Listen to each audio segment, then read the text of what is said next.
Hello, everyone. This is Eric Pennington, and welcome to the Spirit of EQ podcast. We're glad that you've tuned in. A few things we wanted to tell you at the beginning of the show, and that's this podcast was created to be a tool to help you, primarily to discover and grow your EQ. Science and our own lived experiences confirm that the better we are at managing our emotions, the better we're going to be at making decisions, which leads to a better life. And that's something we all want. We're glad that you've taken out the time today to listen and hope that something that you hear will lead to a breakthrough. Hey, one last thing. We'd really appreciate a review on whichever platform you use to listen. And if you want to, leave some comments about what you heard today, as well as follow and subscribe. That way you won't miss a single episode as we continue this journey. And with that, the show begins. Welcome, everyone, to the Spirit of EQ podcast. I'm Eric Pennington. With me, as always, Jeff East. Hey, Jeff, how are you? Hi, Eric, and all the people listening. So, Jeff, I've been thinking a lot lately about the idea about simplicity. And it seems to be kind of interesting from the perspective that the world seems to be getting more and more complicated. Could it be that simplicity is a sort of an extinct or soon to be extinct thing? I totally agree with you because I can remember my first car. It cost me $25 and about 10 minutes to put a new carburetor on. I popped the hood of the car we just bought, and I think I know what the radiator is. I don't know what all the rest of the stuff is. Yeah.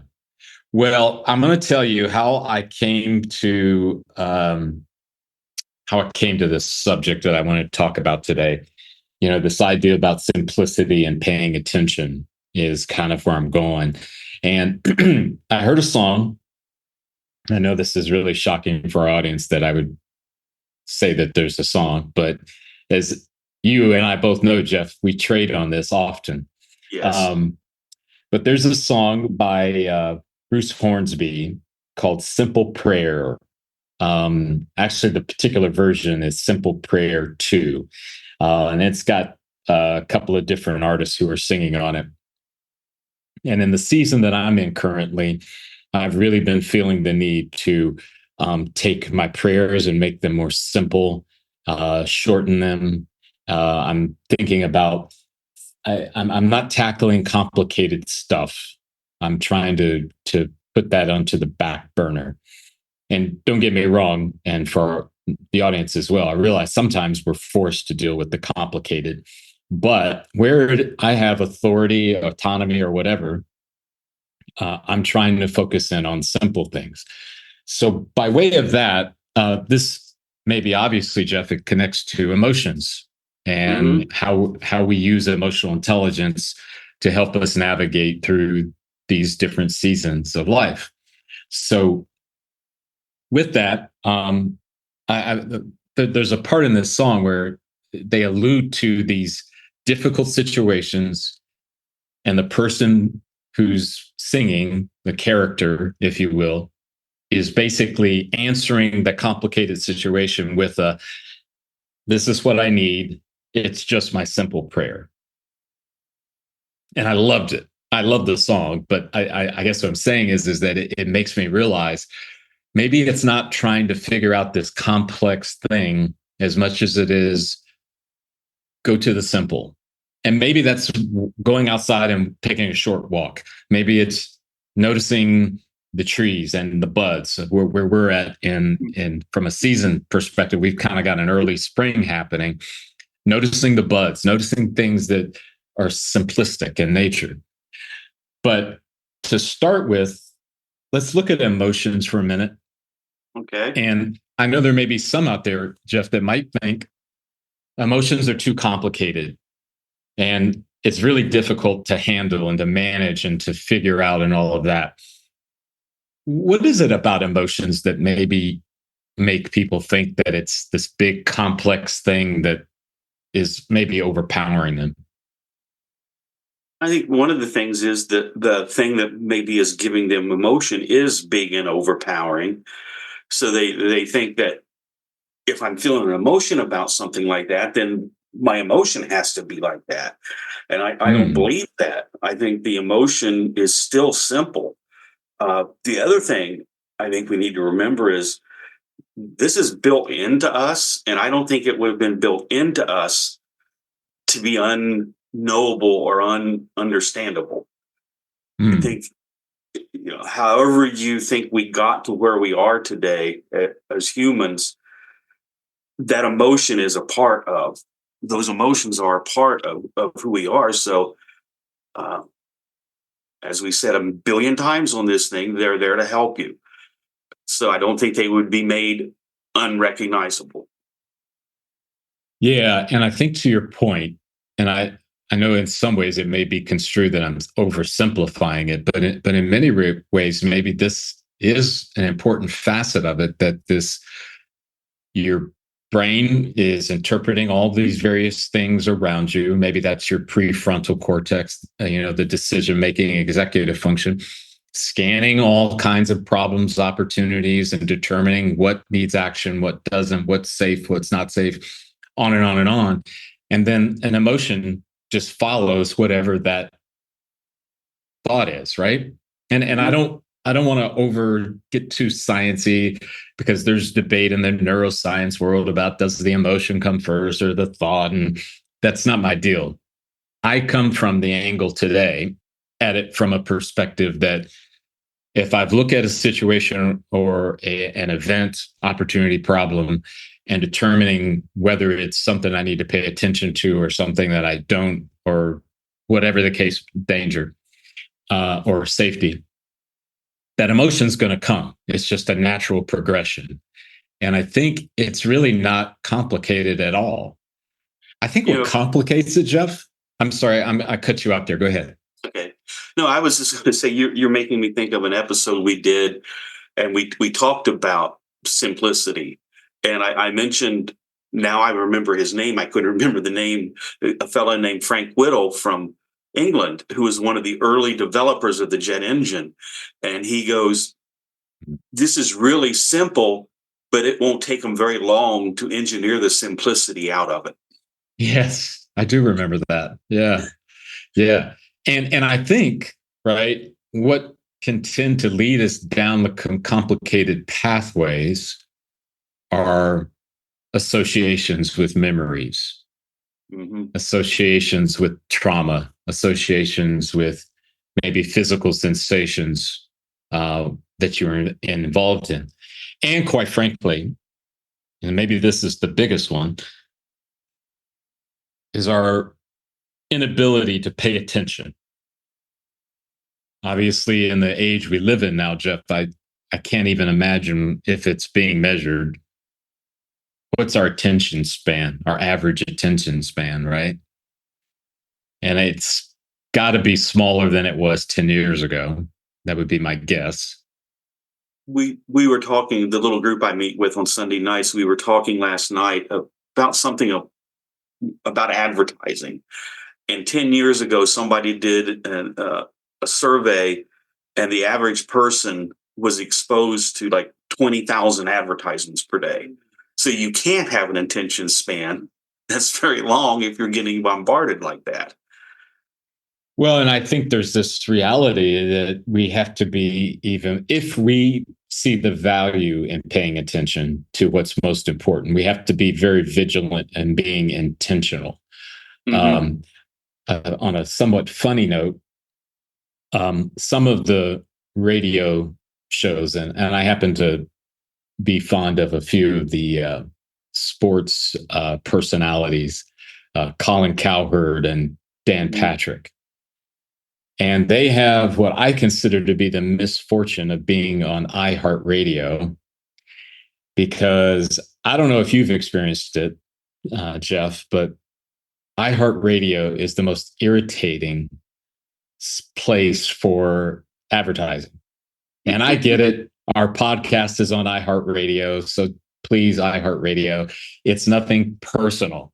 But I got to tell you, if you happen to be listening to this podcast, could you cut them back a little bit? I mean, it's just, I mean, and I know the motivation might be, the more we play it, the more likely it is that you'll buy it.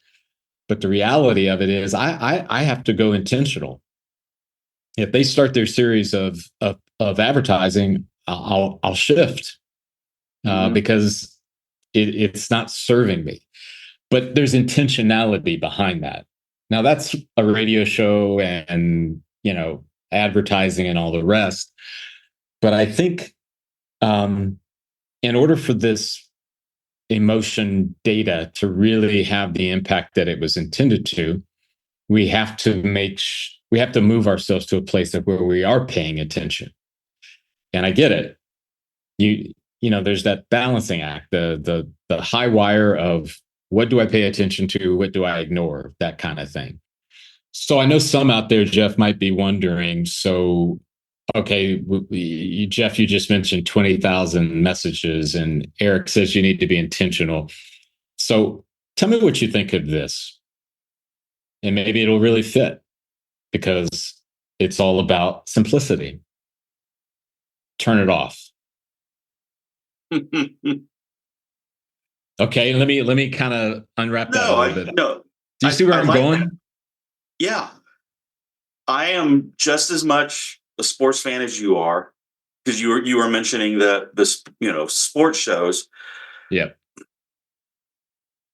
They're fun to listen to, but do I need to? Yeah. Yeah. Do I really? Well, yeah, go ahead. I'm not a professional coach. I'm not a professional bookmaker or sports gambler. Do I really need that information? Is it fun? Yeah. But do I need it?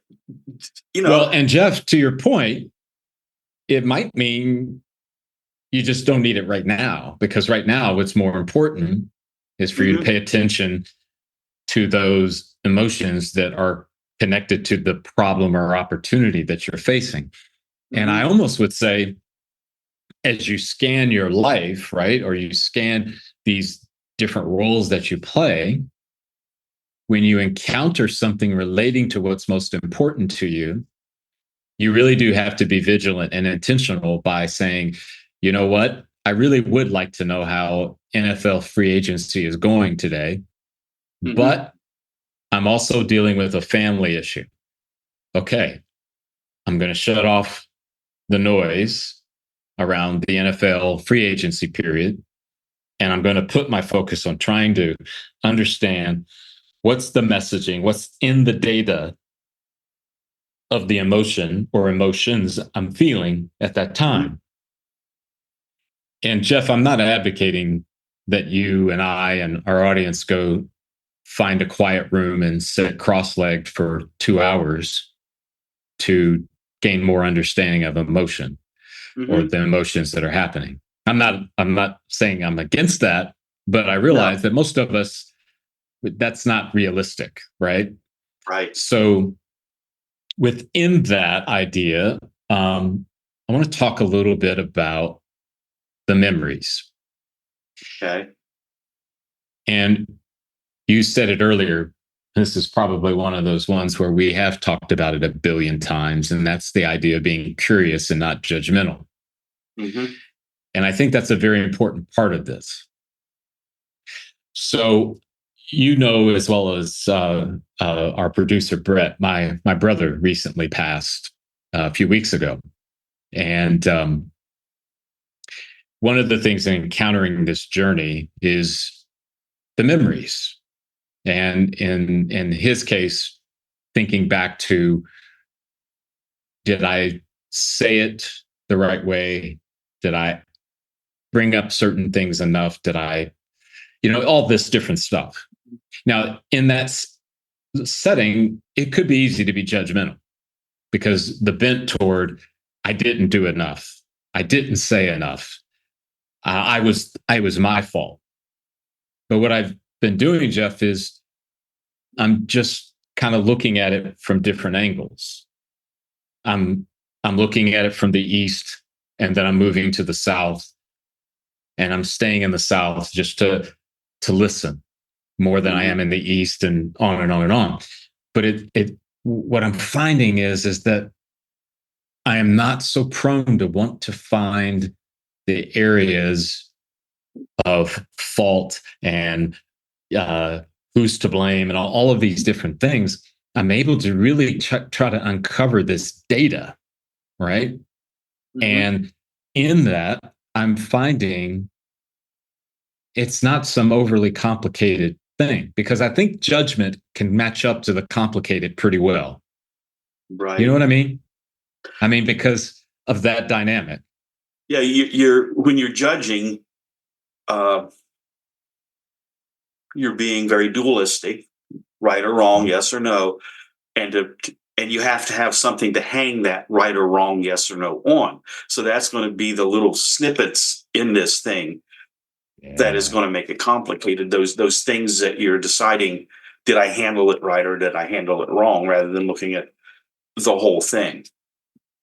Yes, precisely, because you're you're inevitably going to be pulling out multiple memories and multiple scenarios, Mhm. and you're going to be trying to figure them all out in an angle, almost like a manic approach to a puzzle. You know, I have to move these things around, and I have to. And I guess what I'm trying to say is that there are some memories that are traumatic, and you may need the help of a counselor to navigate those. But I think there's a number of our memories that are in concert with the emotions we feel, that if we can pause and pay attention and just be curious about what they're trying to tell us, we can kind of come to some conclusions that will lead us to breakthrough, right? Mhm. Another area that I'm thinking about are the physical sensations, right? So we talked about the idea that memories can complicate the deal. Well, this one is around physical sensations. Mhm. Oftentimes, at least in my case, um, there's a physical sensation I have when I'm angry, and I can say to you, Jeff, I don't like how I feel physically when I'm angry. Okay. So it might be likely that when I encounter anger, I might see it as an enemy. Can you talk about, from your perspective, why isn't anger my enemy when I feel that way physically? Because of the it's to me, anger is in this continuum, or whatever you want to call it, that also includes fear and annoyance. Well, maybe that's not right, but anger is, it's something that i- is there, that is going against who you are, maybe, or going against When your something's blocking you, right? something's blocking me. I'm not able to do what I want to do, um, for whatever reason that is. Um, the anger could be a person that's blocking you from doing that. The anger could be a person in a car blocking you from doing it. You could be angry about a financial setback that doesn't allow you to do what you are. Yeah, it's something that is keeping you from moving ahead, and that's to me what anger is. So when I think about it, there's this idea of what happens when we feel an emotion as it relates to in our brains, all those chemicals, hormones, and peptides. Mhm. If you're trying to gain an understanding of the data the very second that the emotion comes, you're probably not going to get a good, rich set of points to derive from, which is another reason that I firmly believe the importance of that pause where we are allowing those things to subside before we start to evaluate. And I think that's important. Um, that's I don't even think in that 6 second pause you're going to be able to totally figure it out. But that pause allows you to keep from reacting. Right. And I think of it in terms of it's positioning yourself for post chemical onslaught, right? Where you're in a better frame to evaluate, better frame to be curious, Hmm. that kind of thing. And that, that could be an hour from then. It could be a week after that. That Yeah. when you Yeah. when you have that opportunity to use whatever process you use to dig deeper into that emotion. I've stopped that reaction, which is probably not going to be a good answer to what's causing this emotion. But and I'm not putting it on hold or stuffing it down. When I have the opportunity to actually, you were talking about it before, pay attention, focus on it, then I can figure out, okay, what is really behind this anger or whatever the emotion is. So I think it's Yeah. important to remember that yeah, you cannot always figure it out in that 6 seconds. Yeah, and this once again for our audience, the 6 seconds is designed to give you a bit of breathing room between when you feel it and when you have the opportunity to make the decision. And Hmm. that decision is not one of do necessarily, it's not one of, okay, do I evaluate and spend time trying to understand as much as it is, you could be in a business meeting and you felt anger and okay, I need to make the best decision. And the best decision is when I've given myself a little bit of time, a la 6 seconds. And then I make the decision, you know what? Right now is not the time for me to fill in the blank, or now is not the right time for me to, give a 2 hour diatribe on whatever. Right. And that's key. One of the things that I would throw out is I want to kind of go into the idea about, well, how do we become practitioners around simplicity and paying attention, right? And Hmm. it's not the total. This is just one of the various tools that you can have. It's a practice within the practice of EQ that might help. And one of them is the idea that I'm going to say it. It's the intentionality about not allowing what it is you need to do to be forgotten. So, just to your point, what you were saying, it may not be that you're going to be able to practice that curiosity after the 6 seconds is over when you felt the emotion. But don't fool yourself into believing that you can just pick it up at some point down the road, at some day, some hour, Hmm. because many times people just we have a tendency we'll forget about it. Hmm. So I think one of the very straightforward things you can do is to, and whatever is your style and approach, be intentional about setting a time to Hmm. do that, right? So that you again don't leave it to chance, if you will, but you've got some intentionality behind it.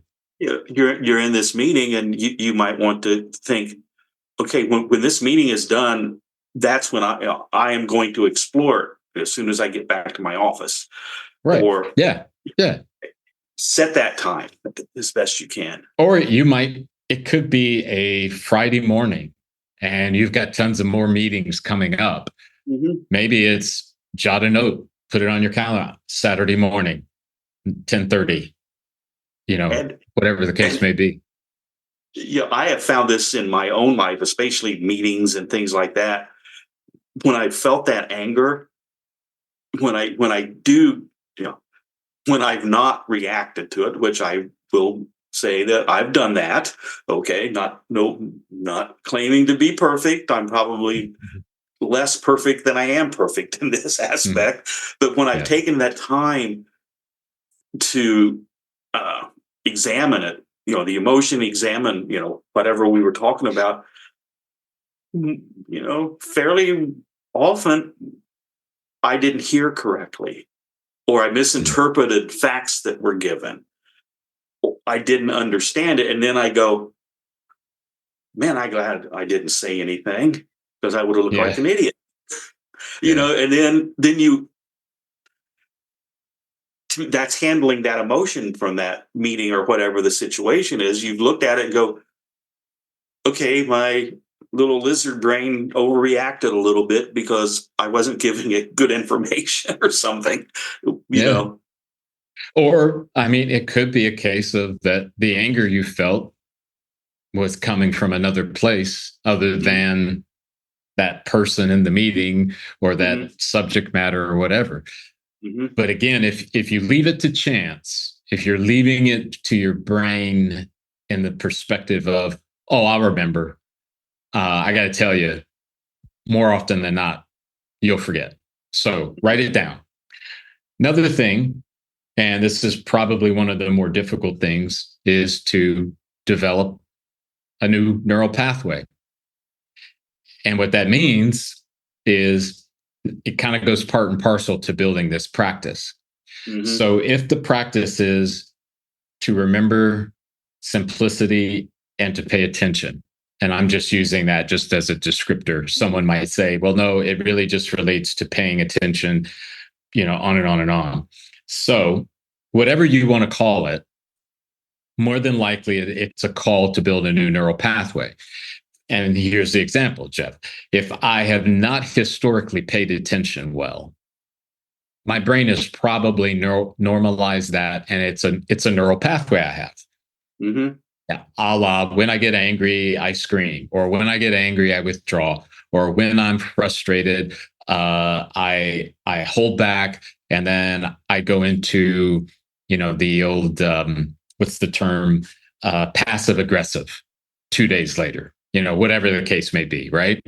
So in developing a new neural pathway, I think there's some things that you got to remember. Basically, you're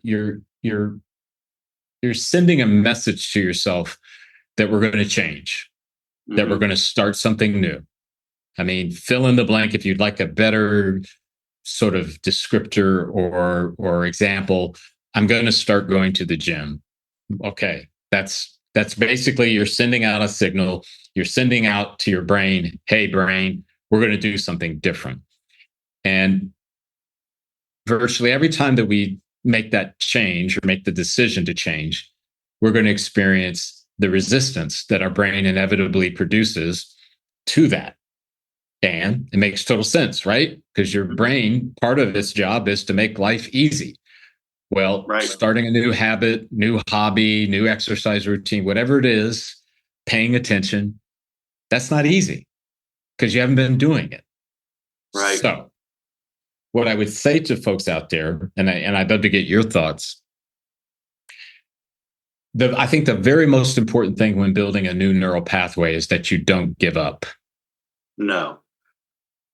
because when we're feeling the resistance, when we feel the potential dejection of that, I missed, I failed 10 out of 11 times today. There is that tendency to want to say, I can't do this or whatever, right? So I would just say that's one of my big call outs for this. As you are working on building this new approach, this new habit, whatever you want to call it, do not give up, especially, Jeff, in the first few weeks. Because what I have found is that it's in those first few weeks when it's toughest. Mhm. What are your thoughts about building a new neural pathway? Yeah, the old dairy farmer's going to come out again. Mm-hmm. If you've been around cows, you've heard the term, or everybody's heard the term cow path.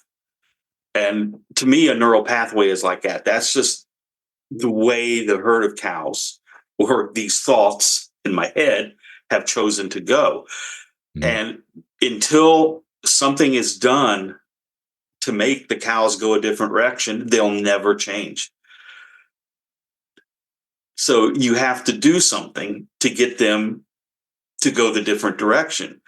Because, if you need them to go to a field over here, and path is there, they're never going to get to where you want them to go. So you have to do something. You have to, block that pathway some way so that a new one can develop. And the thing is, the next time when they come up to that new pathway, they're not going to go on it. You have to continue and continue and continue to block that old one. Yeah. And what I think is important is this idea of how do I position myself for the most likelihoods of success, right? Mm-hmm. And I say this that as for example, maybe you want to have a close friend be your accountability partner. Mm-hmm. Maybe you ask that close friend, hey, I'm working on this, I'm trying to get better at that, whatever the case may be. Mm-hmm.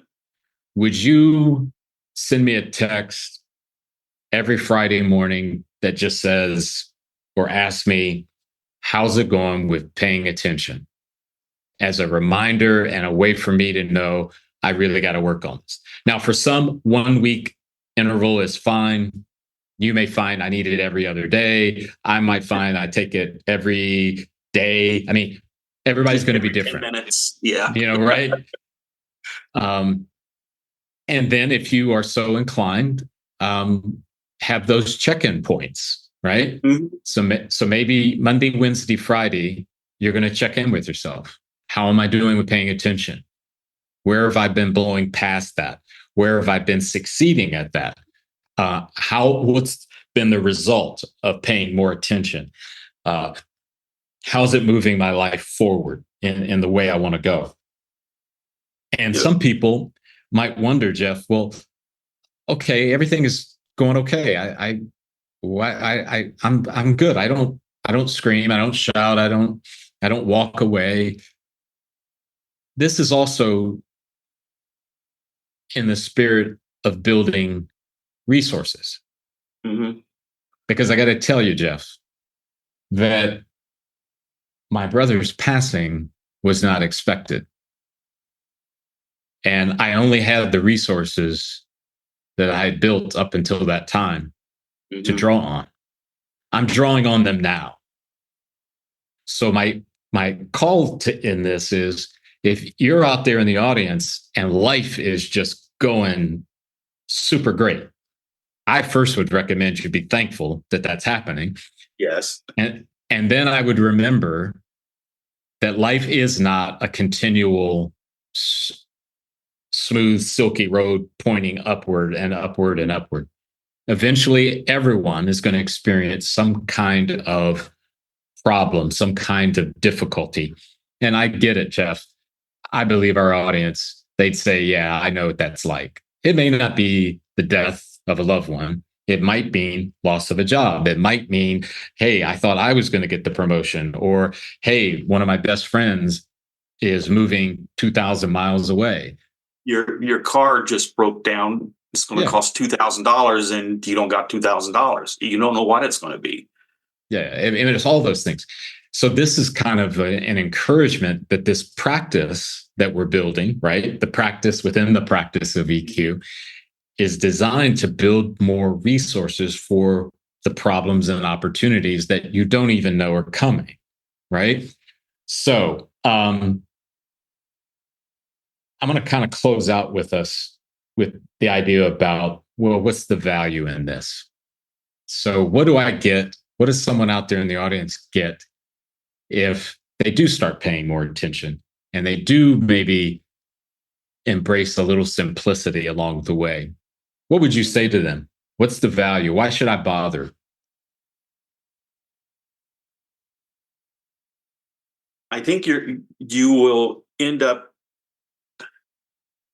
finding that you have more energy of all physical, mental, spiritual, emotional energy to use, because you're only going to be using it on the thing that is important at that moment. You're not, you're not I don't like the word wasting, but you're not wasting it on something that really, in the big scheme or in your life, whatever, however you want to look at that, you're not wasting it on something that it doesn't matter. It's really not that important. And you know what, Jeff? And I know our audience is not looking at a video today, but I'm going to show you something. This is a glass, right? Yes. And as you, being the brilliant Jeff East, would say, once the liquid gets up to this very top of the glass, what happens after that? It's just going to be, the liquid's going to be wasting. The glass can only hold so much, right? Yeah. You're making me think of an exercise that was used in something called the Walk to Emmaus in one of the talks called Priorities. And you take a container and you have this prepared, and you've got some bigger balls, some smaller balls, and then some like beans or little pebbles. Okay. And before you go in, you have them all fitting in that glass. All right. So the way you start talking about it is, when you're in the process of this, you take the little pebbles, beans, or whatever, and you put them in first in your glass. Then you take your next important thing, the next bigger ball, and put it in the container glass. And then you'll find out there is absolutely no room for those bigger ones. The only way this can work is to get it back into your container, is to start with the big things, then the next biggest things, and then you pour in the little things last. Yeah. And that's a great word picture, if I can say it that way. Because when I think about the glass and the liquid too, Jeff, when we see that glass filling up, we know that there's a limit. There's an implied idea in our head that there's only going to be so much liquid I can put in here.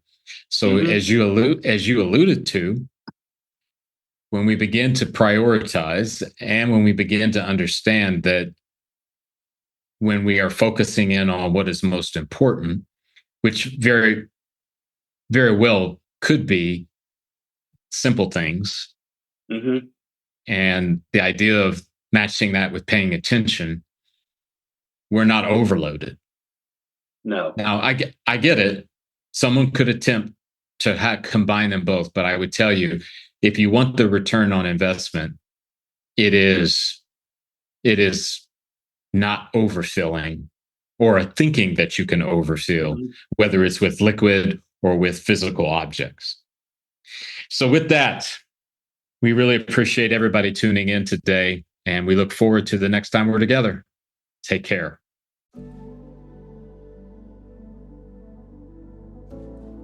Hi, everyone. This is Eric again. A couple of things as we've ended the show. We hope you enjoyed it. Hopefully, you're tuning in on a regular basis. We'd love it if you would give us a great review on whatever platform you're listening to the podcast. It's so appreciative and helps us as we try to get more exposure for the work we do and the episodes that we publish. And we're grateful to you as a listener. The second thing is, just remember, our content is for educational purposes only. It's not intended by any stretch to diagnose or to treat anything that may be occurring in your life or anyone else's life that you may be connected to through the podcast. But once again, we appreciate you tuning in to the shows. And as always, we look forward to the next time that we're together. Take care.